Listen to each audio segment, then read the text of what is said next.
Welcome to another 88.5 SoCal Sound session. I am Julie Slater, midday DJ here at the station, and I am here with Campbell Burns from Vacations. Hello, nice to meet you. Welcome. Thanks Thank you for so bringing the much. entire band I appreciate it. and performing some songs for us. That's okay, anytime. The new album is out, No Place Like Home. Mm-hmm. How does it? Well, first I want to talk about you just moved to LA, so your band's from Australia, Yes. but you alone decided, hey, I'm going to move to LA. What brought that about? I had a very, I guess, I'm trying to think of the right kind of word here, but my December in 2022 was a bit of a roller coaster. I went through a lot of events that happened, be it a breakup, death of a friend, my car got stolen, and I just kind of reached this point where I was like, I need to move away from my hometown. I'm done here, and I think it was this feeling that had been building up for a while because I'm 28 now. But I've been wanting to move to the US. In particular, I wanted to move to New York since I was about 22, 23. But because Newcastle served as a home base and I was touring so much, I got my fix of, cosplaying as if I was like living overseas or pretending that I was living overseas through touring. But it reached a point where I felt like I had ticked every box that I could in Australia from a career perspective, and I was hitting my ceiling. And I felt like I needed some kind of change. I did try Melbourne for about 6 weeks, but I felt like I was doing the same thing. And I think it was more of the culture and the atmosphere of Australia that I really needed a break from. And I enjoyed my time a lot in the US. I had a working visa. We had done multiple tours over there that were very successful, and it did, and this does feel a bit cliche, but it did really feel like the land of opportunity, and I felt like it made sense. But before that even happened, I traveled for about 5-6 months, no fixed address, constantly on the move, just myself in a suitcase, which was really liberating, but inevitably that got to a point where I was burnt out and fatigued. And whilst I was living this minimalist lifestyle, I missed just having things. I missed having my own bed. I missed going to the shops and just picking out, I don't know, a bottle of olive oil. Like, which one am I going to buy? Like, or, just things like that. Really simple things that I think you don't recognize or take notice of in your day to day, but they really do kind of ground you and are just like natural things that we do as humans. And I just wasn't experiencing that. So I think after the UK tour, that was in May of that year. Oh no, it was 2023, so last year. Some things happened and I was like, okay, I think I want to make the jump to the US. I was still betting on New York, but talked it over with my manager, my publisher, and they were like, look, you should probably try LA just for a year because it's where every songwriter, producer, it's where, if you really want to make the most of your career, you should probably be based. And I was getting to know more of the community there, and I got to see the city outside of Hollywood, particularly the East Side, which I fell in love with. And I was like, look, I'll give it a try. And yeah, since then, I've been here now for about probably 7 months. In saying that, the longest amount of time I've spent since being here is about 2 weeks because I travel so Always much. on tour? On Yeah. tour, always on tour. Did you create a sense of home, though, for yourself here? I did. Do you I feel that way? eventually found a really wonderful house with one of my best friends who's also a songwriter and producer. And now we have 2 studios running at all times. And there's just so much like sunlight that comes through the windows, and there's a beautiful garden. It's in a very quiet, peaceful neighborhood on top of like a mountain that overlooks the valley. It's perfect. So it does feel like home, and it's slowly becoming home because I'm getting things, I'm collecting things. There's things that remind me of home, whether that's Australia or, transitioning into this new home, which is now LA, and I guess finding that community and making friends as an adult, which is a very weird and difficult thing that I don't think gets talked about enough. But just I guess getting used to everything, especially like things that were initially a culture shock are now just the norm to me. And it's kind of funny because now it's like a Uno reverse card where I go back home and I'm like, wait, why do we do this? Or why do we do that? I'm becoming acclimatized to the US and it is slowly becoming home. And I do really enjoy it here. I don't know if I'll be in LA forever, or where I'll be, but for now, this is my. Going back to when you said when you were kind of traveling and then finding a place in LA. So the name of your new album, No Place Like Home, did all of that inspire you? Like the idea of what home means to you? Or by a stretch, is there any, I don't want to diffuse it. No, the name is how just. about, is there any Wizard of Oz reference in there? There's no place like home. Have you ever clicked your No, I never. little shoes The together? first and only time I tried to watch Wizard of Oz, I greened out in the first 2 minutes, so I didn't last. But that was more of a name that just came to mind as I was writing the album, pitched it to the guys, and it was like, yeah, that works. And there was just no other contender, and we just stuck with it ever since. I don't know,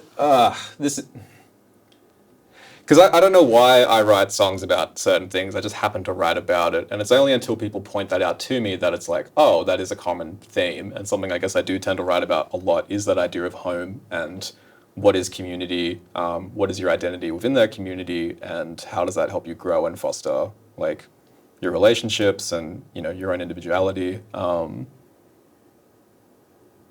But yeah, it's not like I'm consciously thinking about any of that when I'm So writing. You write things, and then if you get interviewed, you're like, oh my gosh, I have to explain all this. And Yes. maybe some of it you can't even explain. It just No, kind of comes through you. it's true though, because I think people tend to think, I don't know, maybe every musician's different, but I think some people tend to believe that maybe musicians like sit down and they're like, okay, I'm going to write about this, when in actuality I tend to think of it more as, and at least based on my experiences of therapy, it's like you might have a vague idea of yourself and what you want to talk about, but it's not until you reach that point of emotional climax where you're like, oh, all these emotions just pour out of you, and you're like, oh, I've got this emotion right in front of me. And in that moment, sometimes I can't identify it and I won't be able to label it till a period of time, maybe 6 months, a year, much later on, where I'm like, oh, that's what my past self was going through. And I tend to think that song meanings as well can change and fluctuate over time, because as songs are written, recorded, mixed, mastered, and sent out into the world, it does change. Especially when you start playing it for fans and it becomes their song, and then you interact with your fans, or you do these interviews and people are like, oh, is this song about a breakup? And it's like, well, to you it might be, to me it's about something else completely different. I find it really interesting how that can change over time. What about so you played 3 songs here, Next Exit, Midwest, Close Quarters. Do you want to talk about any of those songs? Like, what about, I watched the video for Midwest. Yeah. It's like in a desert, and there's a phone booth, there's a horse. You want to explain any of that? Is there any explanation? I would love to explain it. That is one I would love to explain if Jake was here. Jake is the creative director for the band, so he manages all the videos. So I feel like I can't necessarily speak out on the visuals. I mean, I guess I could, but I could speak out on the song and the lyrics. Yeah. So happy to dive more into that if you would like. Sure. What would you like to know? Yeah, I mean, just about Midwest. I guess, so I do an 88.5 album dive, so we dig, we kind of dive into all the songs on a record. I guess anything about Midwest, like, what does that song mean to you? Oh man, that song is sad.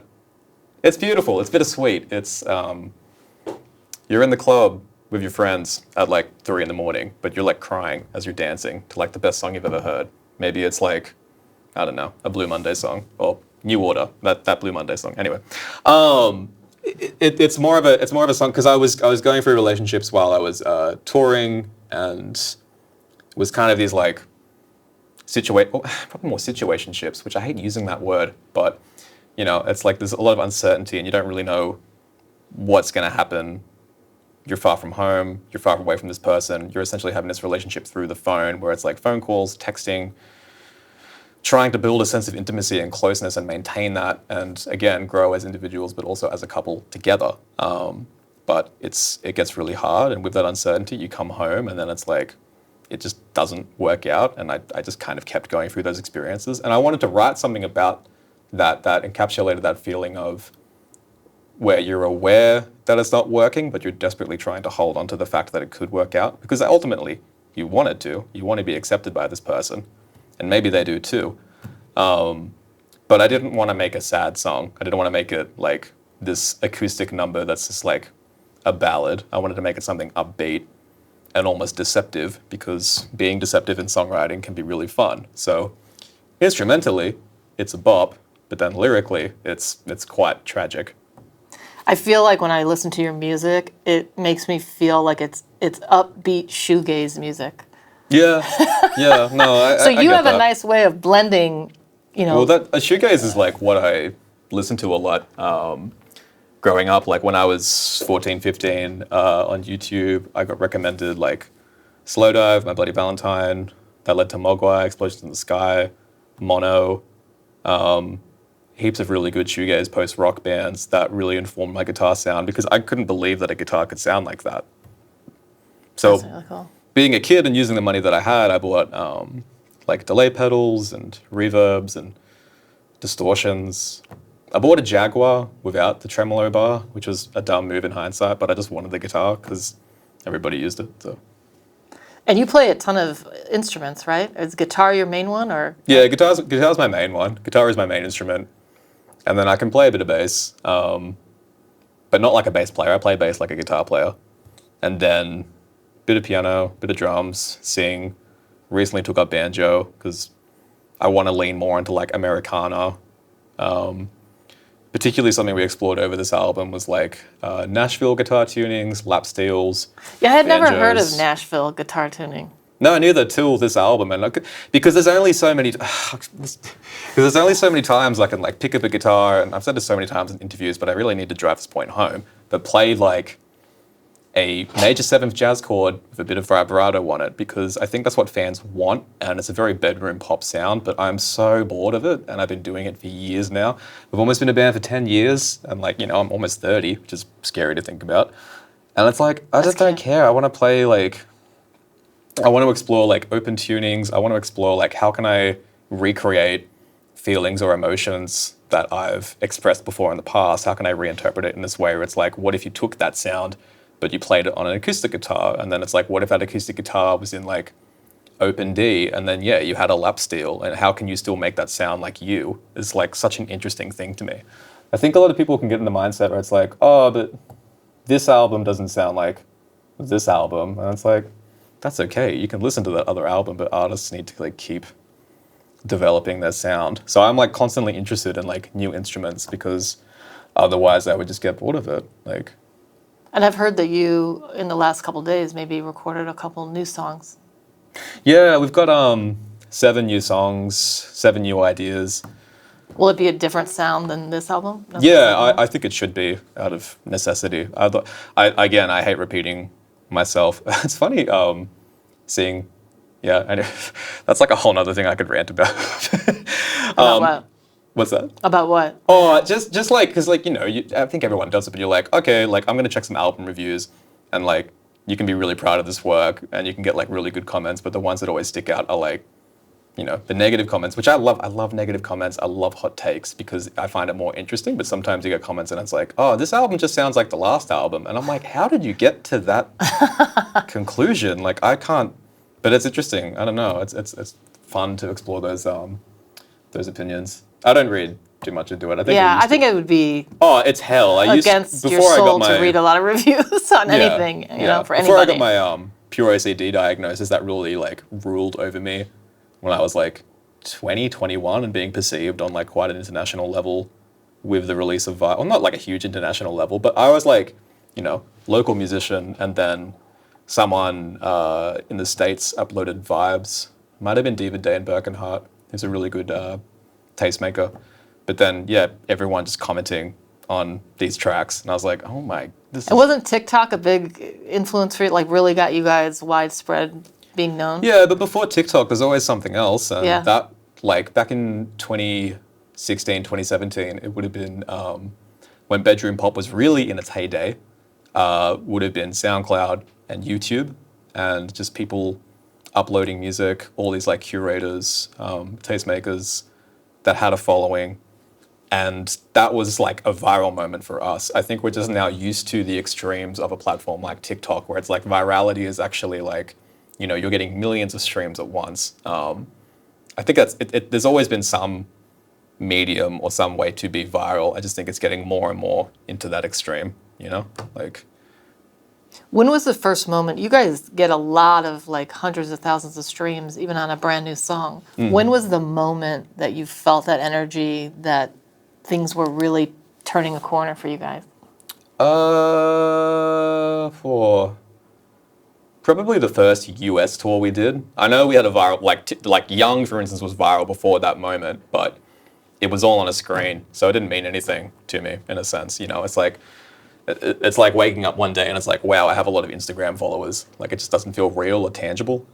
But that first US tour, actually being able to see all of these people in a room singing, dancing, Yeah. you know, they don't sound That like you. becomes They're so different. real It's and like, crazy. oh wow, like you actually care because, you know, very very well could have been one of those bands where it's like, yeah, we're viral, but then like no one actually goes to the show, like no one cares, which is such a common thing to happen for TikTok artists. But we've done like the reverse, where like we actually have a growing fan base that continues to grow and is now this community where people like really care about the band, but they also like, you know, become friends through that, and they like, I don't know. You know, it's just it's a really beautiful thing. It's like, it's nice to actually see it in person, rather Right, than and like, build, like you're building a community Yeah, yeah, outside yeah. of the band, but because of the band. That's neat. yeah. All right, so you're going to be going on tour. I know you have an Australian tour. You'll be coming back to the States for Mm-hmm. No Place Like Home. Yeah, we're trying to plan a tour later this year. I can't say when. I also don't really know when. I try to keep myself in the dark to an extent with those things, because it's like, Yeah. I just need to be like, you know, like a buzzword, mindful, and just like, you know, being in the moment at every point, rather than like, okay, what's going to happen in 6 months? What's going to happen in 12 months? Because it's like anything could happen in that time, you know? And you guys are doing Jimmy Kimmel tomorrow. That's fun. Yeah, that'll be fun. I'll have a teleprompter, which I'm really excited for. Wow, I didn't realize. Well, just in case I forget the So lyrics. you don't have to remember anything. I have to remember the melody. I can't just talk about it. Yeah, right.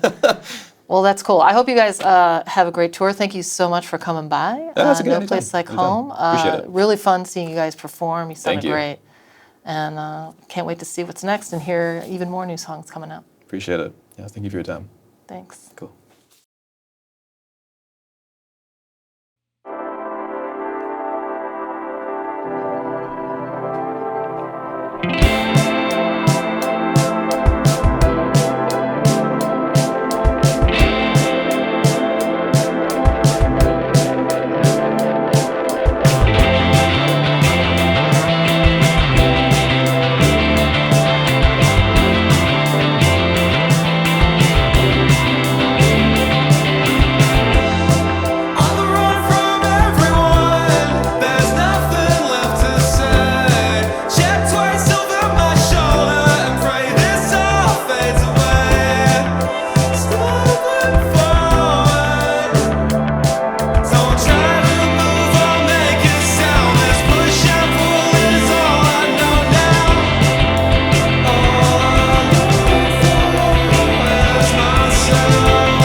What's it like for you? How's your day? I don't mean to be pedantic. I'm hopeless, but maybe romantic. I can't escape the feeling that the distance is growing.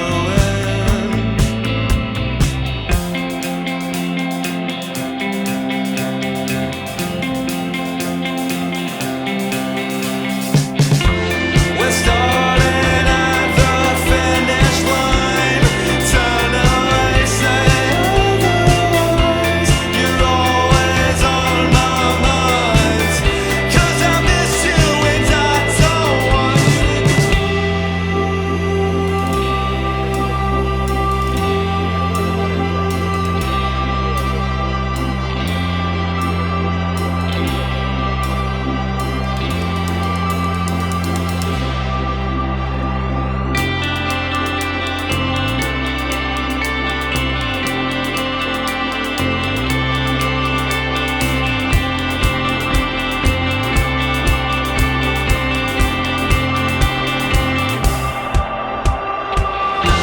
We're starting at the finish line.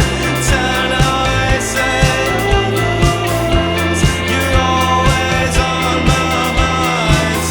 'Cause I miss you and I don't want you to go. We're starting at the finish line. Turn away, say otherwise. You're always on my mind. 'Cause I miss you and I don't want you to go.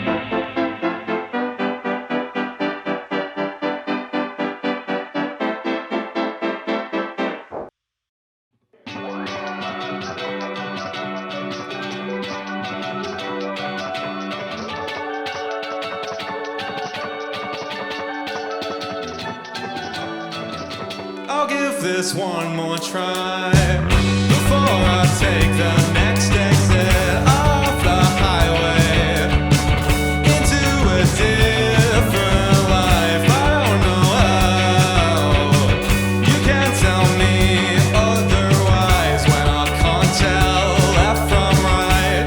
Trouble and strife.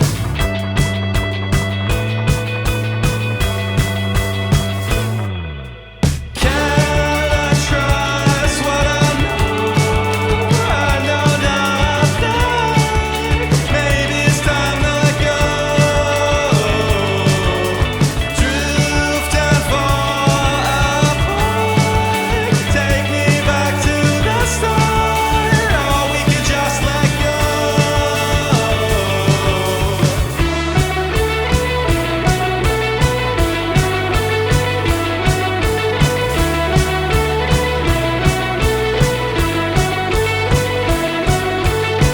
Surprised to be here. Play life on repeat. Stay safe within a routine.